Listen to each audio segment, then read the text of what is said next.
Everyone. तर आज होता संडे आणि दुपारच्या वेळेत आम्ही सगळं काही आवरून आहे ना, दीदी आली होती म्हणजे नक्षत्रा, माझ्या मोठे जावेची मुलगी, की ती कॉलेजला तर पुण्याला शिफ्ट झाली आहे, त्यामुळे ती आज आली होती सॅटर्डे संडे. तर आम्ही ती आज जाणार होती, तर तिला भेटायला गेलो. तर तिथे गेल्यानंतर आम्हाला दिसलं की ताई आलेल्या आहेत. ताई म्हणजेच माझ्या मोठ्या वहिनींची मम्मी. सो आम्ही सगळ्या ताईच म्हणतो, मग वहिनी तेच म्हणतात म्हणून. सो त्या आल्या होत्या. तर तुम्हाला माहितीच आहे आपली सगळी लोक जुन्या पद्धतीची फोटो म्हटल्यावर लगेच डोक्यावर पदर अँड ऑल, आणि खूप ताईंचा स्वभाव खूप छान वगैरे. त्या मला म्हटलं फोटो काढते का, म्हटलं नाही व्हिडिओ वगैरे काढते. मग त्यांना पण घेतलं. आणि ह्या मोठ्या वहिनींची मम्मी आहे आणि तिकडे रीमा वहिनी बसलेल्या आहेत, त्या पण आफ्टर लॉंग टाईम माझ्या ब्लॉगमध्ये आहेत. सो हाय वहिनी. आणि त्यानंतर मग इकडे पिल्लू लोक सगळे खेळत होते आणि अवतार बघू शकता माझा खूप सारा बॅड झालेला आहे. आणि आता दीदीची तुम्ही इंट्रोडक्शन घ्या. से हाय टू माय ब्लॉग. नको म्हणते गाईज. ही नक्षत्रा आहे तिची मम्मी. पप्पा कोण नाही. आणि ही ती आत तू आणि नक्षत्र आहे. हो तुझा ब्लॉग आहे. नक्षत्र आता चाललेली आहे कॉलेजसाठी. सॅटर्डे संडे आली होती ती घरी. तर कसा आहे तुझा अनुभव इकडचा, थोडंसं सांगशील का? म्हणजे खुश आहे का, खुश आहे का ना खुश आहे तू? खुश आहे. खुश आहे वाटत नाही म्हणजे तोंडावर बोलल्यावर. खुश आहे. अच्छा. मग सगळं जेवण वगैरे झालं, सगळे काही निघाले होते. मस्त आम्ही पाया वगैरे पडून घेतलं, ताईंच्या वगैरे हळदी कुंकू घेतला. आणि त्यानंतर सगळे निघाले होते, म्हणजे ताई दीदीसोबतच चालल्या होत्या, त्यांना ऑन द वे सोडणार होते भाऊ. आणि त्यानंतर मग ताई चालल्या होत्या, ताईंनाही बाय बाय केलं आणि दीदीलाही बाय बाय केलं. इकडे सोन्या लाजत होता ब्लॉगमध्ये यायला, नको म्हणत होता, तरी त्याला घेतलं. आणि त्यानंतर मग सगळ्यांची म्हणजे दीदी चालली होती, मग तिला सांगितलं व्यवस्थित कॉलेज कर अँड ऑल, असं तसं सगळ्या गोष्टी सांगण्यात आल्या.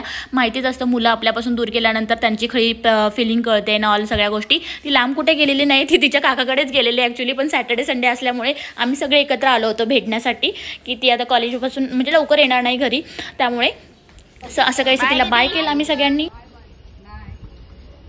कितीही काही झालं ना, मुलं आपल्याजवळ आणि दुसरीकडे हॉस्टेल म्हणा किंवा दुसरीकडे राहत असेल ना, तरी म्हणजे खूप सारा फरक पडतो. आणि थोडीफार फिलिंग वाटते मनाला, काहीतरी थोडंसं वाईट वाटतंच की आपल्यापासून आपली मुलं म्हणजे शिक्षणासाठीच जातात, पण थोडंसं वाईट वाटतं. त्यामुळं थोडंसं नाही का मन असं एक उमजून जातं आईवडिलांचं त्यांना सोडण्याच्या पिरियडला. आणि इकडं आम्ही सगळेजण दीदी गेल्यानंतर खूप साऱ्या गप्पा मारत होतो. म्हणजे गप्पा म्हणजे ह्याच की पावसाळ्यामध्ये आता कोणी कोणाकडे जात नव्हतं, पण आफ्टर लॉंग टाईम दीदी जाणार म्हणून आम्ही सगळे काल भेटलो होतो, आज भेटलो होतो संडेला. सो त्यासाठी गप्पा चालल्या होत्या. हिचं चाललं होतं तुम्ही कोणी येत नाही हॉल नाही. अशी मृदुला ही दीदीची बहीण आहे. सो ती मोठे म्हणजे वहिनींची 2 नंबरची मुलगी.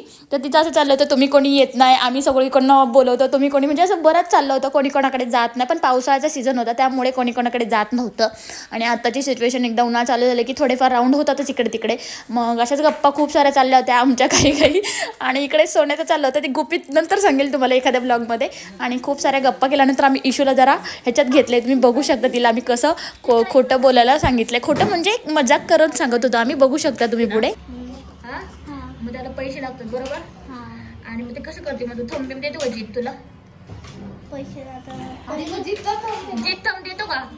पहिलं कसं घेतलं तर माहितीये का, पहिलं आम्ही आहे ना जुगाड करून घेतलं. कसं जुगाड केलं होतं? बट आयफोन मध्ये चालतच नाही. मग आता तुला जुगाड सांगते मी, जरा ऐकलं नीट लक्ष देऊन. काय जीत म्हटलं ना माझं थंब आणि डोळे वगैरे लागतात, त्याचं सोडून दे. तुला इझी वाला देते मी आयडिया आता.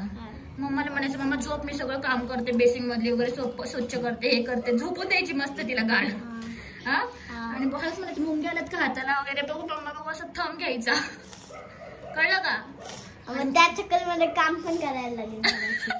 ते कशाला ते टिंग.com सोडायचं, करायचंच नाही. झोपली मम्मा की आपल्या एखाद्याचा एक थंब घ्यायचा, हात घ्यायचा, बघू मम्मा इकडे काय चालेल घ्यायचं, मोबाईल लावून मस्त.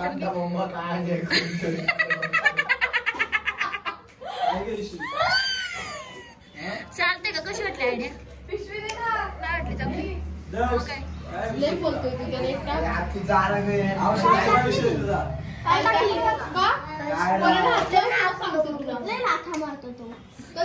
सकाळी आज तू त्याला मारती का? तो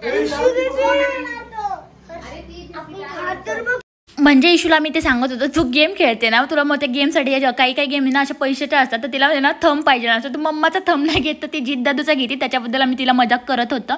फायनली इकडे मी निघाले होते घरी, सगळं काही झालं, चहा वगैरे झाला छान.